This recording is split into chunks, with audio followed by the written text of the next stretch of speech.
അത് നമ്മുടെ അച്ചീവ്മെന്റ് ആണെങ്കിലും ശരി. പ്രതിസന്ധികളും പ്രയാസങ്ങളാണ് പറയുക പോലും വേണ്ട, നമ്മളെ നിരാശപ്പെടുത്തി കളയും.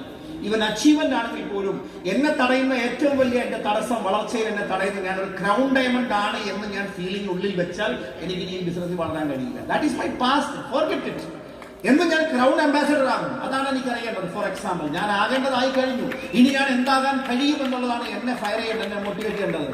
ഞാൻ ആയതിൽ ഞാൻ സംതൃപ്തനായി നടന്നാൽ എനിക്ക് ഗ്രോത്ത് നിന്നു പോകും. അതുകൊണ്ട് എനിക്ക് എന്റെ പ്രിയപ്പെട്ട STC, RTC, NTC, CTC, ITC ലീഡേഴ്സിനോട് എനിക്ക് പറയാനുള്ളത്, എന്തിനേറെ പറയുന്നു, ഇന്നിപ്പോൾ TC ആകുമ്പോൾ തന്നെ എന്തോ ഒരു വലിയ സംഭവമായും ചിലപ്പോൾ ഉള്ളിൽ ഇങ്ങനെ വിചാരിക്കുന്നവരുണ്ടാകാം. അവര് മാറാനും പഠിക്കാനും തയ്യാറാവാതെ മാറി നിൽക്കുന്നത് കാണാൻ പറ്റും. അതൊന്നുള്ള സമയമൊന്നും ആയിട്ടില്ല. അപ്പൊ അതുകൊണ്ട് ഇതൊക്കെ വലിയൊരു തുടക്കമായി മാത്രം കാണുക. ഞാനൊരു ക്രൗൺ ഡയമണ്ട് ആയിട്ട് ഞാനിപ്പോൾ പറയുന്നത്, ഈ ക്രൗൺ ഡയമണ്ട്ഷിപ്പാണ് എന്റെ ഏറ്റവും വലിയ തടസ്സം മുന്നോട്ട് പോകാൻ. ഞാൻ ടാർഗറ്റ് ചെയ്യുന്ന ഒരു മനസ്സിൽ എപ്പോഴും വരേണ്ടത് നെക്സ്റ്റ് റാങ്കും നെക്സ്റ്റ് പൊസിഷനുമാണ്. ഒരു പുതിയ തുടക്കത്തിന് വേണ്ടി തയ്യാറാവുക. Are you all ready? അതുകൊണ്ട് forget the past, that's the only way. അത് മറക്കുക, അല്ലാതെ വേറെ വഴിയൊന്നുമില്ല. Release the mental break. പുതിയ കാറൊക്കെ മേടിച്ച് ആദ്യമായിട്ടൊക്കെ വണ്ടി ഓടിക്കാൻ പോകുമ്പോൾ ആൾക്കാർക്ക് വരുന്ന മിസ്റ്റേക്ക് ആണ്, കാറിന്റെ ഹാൻഡ് ബ്രേക്ക് വലിച്ചിട്ട് രാവിലെ പോയി വണ്ടി ഓണാക്കി ഓടിക്കാൻ നോക്കും, വണ്ടി പോകുന്നില്ല മുന്നോട്ട്.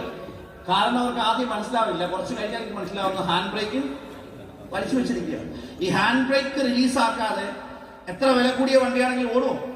Hello hello, are you excited?